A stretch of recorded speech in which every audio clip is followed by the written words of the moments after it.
In this one, we are going to make some Ravine modular tiles.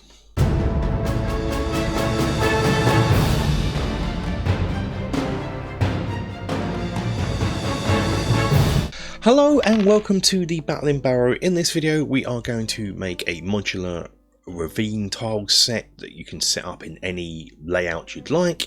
They are going to be based by the cliffs and mountainside stuff we made at the beginning part of the year, but they're going to be use the same sort of size as the street layout, so that's 4 inches by 4 inches, and we'll end up with stuff that looks like this that you can put together in different ways with corner pieces, but the end result is this, as I said, mentioned, the same as the cliffs and cave entrance terrain guide I made earlier on. So this should be really quick and easy, but it's just showing you can apply different techniques to different projects and come up with different things. If that makes any sense, it probably doesn't. Let's just get grafting rather than listen to me waffle. So to make these, we're going to make them out of this 1 inch thick polystyrene. This is the standard white bobbly polystyrene. It doesn't matter because we're going to be covering it and you're never going to see this really as a finish. You could of course use XPS foam. It'll be more expensive. I always like trying, if I've got a substructure structure such as this, just go for the cheapest material. I'm going to double up there, so it'll be ultimately 2 inches thick, so you could use 2 inch thick SBS foam.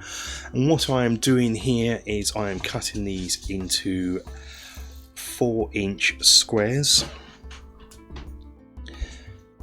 I've already stripped them down lengthwise into 4 inches, and now I'm just going to do the width. So we will end up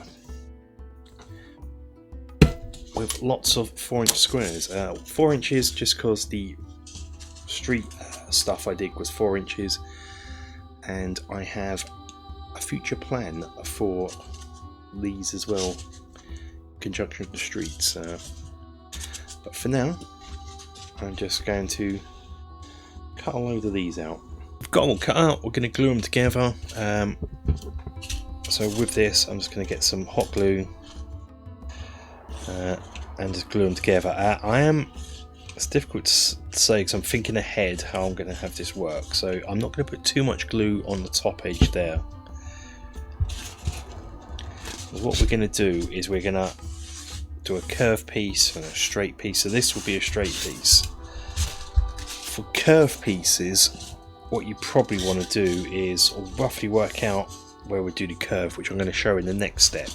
So, and what you're going to do is probably not put too much glue over this middle area. So, but that's something I'll show you in the next step when I've got them all glued. We're going to draw the shapes out. So yeah, what I'm going to do now is show the next step, and sort of hopefully what I explained in the last step will become a bit clearer. So we're going to put them out in a 3x3 grid, and so this one I've just glued.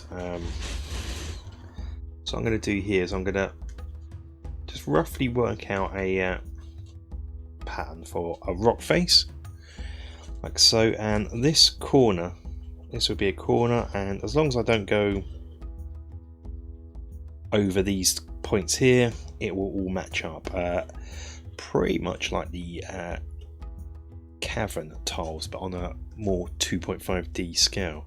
And this is what I was talking about last time, with the hot glue, trying to avoid this area here. So you might want to do this step first maybe, which I'm going to do here, and then I'm just going to use this to sort of look at it and go, okay, I don't want to put any glue around here. So it's up to you how you do this, and you can make these as how you want, but this is then going to be a ravine piece. What you'll notice is you'll also just have a piece here plain, which is great. That's what you want.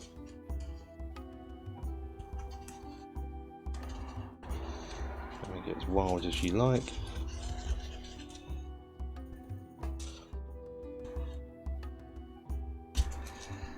Again, because of the modular nature of this, you don't have to just use them in this pattern. You can use them in any pattern you want. We can now cut out the piece using the line that I made as a rough guide. Don't have to stick to it too bad.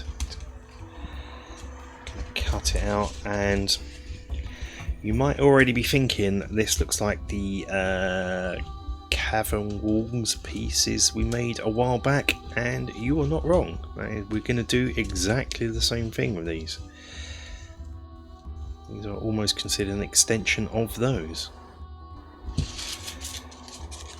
We have this, and yeah, all I'm going to do now is add some different lines in.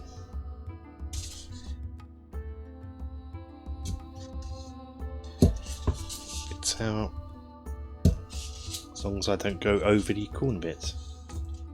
I'm going to be covering this up in mod rock in a bit anyway. It doesn't need to be excellent. And like the cavern pieces, I'm just going to stick random bits of foam on the outside, so when the mod rock goes on, it will have a bit more character. Nothing overdoing it, 1 or 2 bits per piece, probably more on the bottom and top, just so when the mod rock goes over it, there's a bit of 3D definition to it. So, and now this is a sort of step I'm doing in a different order to when I made the cavern pieces. I'm going to give it a quick coat of black on the edges that won't be covered in mod rock, and the top here. It'll be easier to do it now rather than later on, so I don't have to worry about getting paint on the mod rock, because we're going to use the same wet blend paint technique as the cavern. So I'm just going to do that. So it's just going to be on. Don't have to worry about doing underneath if you don't want to, and you don't have to worry about doing this. It's just the sides where there's not going to be any mod rock.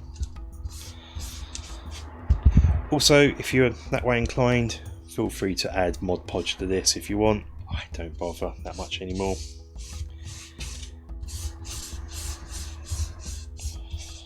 Especially not for things like this. And put those to one side to dry. Heading over to the plaster station, we're going to use Mod Rock, which I've used loads of times before. It's one of my favourite sort of rock making materials to use. It's just plaster on a roll that you just put on, and this stuff is amazing. So we're going to take about 4 bits, cover it.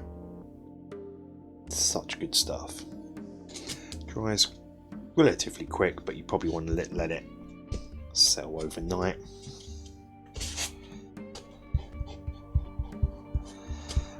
For more information on this, see the cavern video, cavern on cave walls and or mountain walls video, or any other video. For now, just for brevity. Really love this stuff. So it's gone from looking like plaster, looking like polystyrene, to nice and plastery. It's the only way I can word this. And even if I was making these out of XPS foam, like 2-inch XPS foam, I definitely would still cover them in Mod Rock, because it makes the next stage painting just easier with the painting technique I use. Yeah, there we go. And when you're done, it will end up looking like this. It's still not dry yet, but I wanted to, I knew this was happen, I had it planned. Probably going to get a bit of plaster over it, that's why I only gave it 1 coat in black. The reason I painted black at first, because it just meant I wouldn't have to go up close and risk getting it on the plaster, because I want to do a wet painting technique next, and I don't want to get any paint on it. So all I'm going to do now with them is give them a quick sort of second coat of black paint, just to remove some of the plaster that got on them and make them look blacker. So I'll do that now. Onto the painting of the actual rock surface. Not going to go into too much detail here as it's covered extensively in the cavern video, mounting walls and cavern video. Suffice to say, we are just going to wet the plaster with water. We are then going to come in with a really liquidy grey and just let that do all the work for us, filling in the gaps. Then, while it's all still wet, come in with a burnt umber and just go in the darkest places. Again, this is a watered down wash, almost, and then some watered down snakebite leather.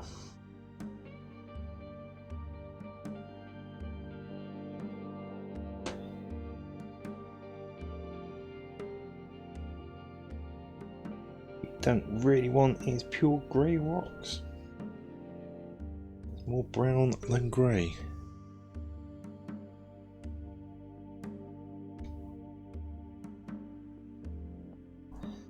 Get that with a nice sort of rock texture like that, or colour like this. Just do that on all of them. And when you're done and they're dry, you end up with something that looks like this. You can then put them together in different ways, different configurations, and have sort of a ravine type thing going on. We could have a little bit like that. They're not the same scale as the wall pieces, different height, as you can see here, but you can still use these in conjunction. Obviously these have to transition from grass to cliff. Perhaps you can use these in the back or on the extreme sides, left and right, to denote the size of the ravine. So you can have the wall here, and don't forget there would be a grass tile here anyway, and have your ravine like in here, like so. So, you know, there's a little path here, there'll be a pathway there. You could possibly even stack them if you wanted to, like so. Which brings me to my last point. I've not done it here, and I probably won't do it for these, but you could also put the magnetic sheet on that we put on the mountain and cave wall pieces, and have them stackable, or like we have here, you could put a topper on to so that would indicate that these are actually that height. I'm not going to worry about that for these, because these have a specific purpose in my games, and that is them. So yeah, that is this video done. I'd like to take the time to say thank you for watching. If you're watching this far, it means a lot. Have a little like, comment, subscribe, and all that jazz. And big thank you to the patrons who allow me to buy materials like this and build terrain for you guys. So muchly appreciated. If there are any ideas you want to see, let me know in the comments, and I can see about getting them built or at least looked into. But that's it for this one. Until the next video, guys, stay safe and take care.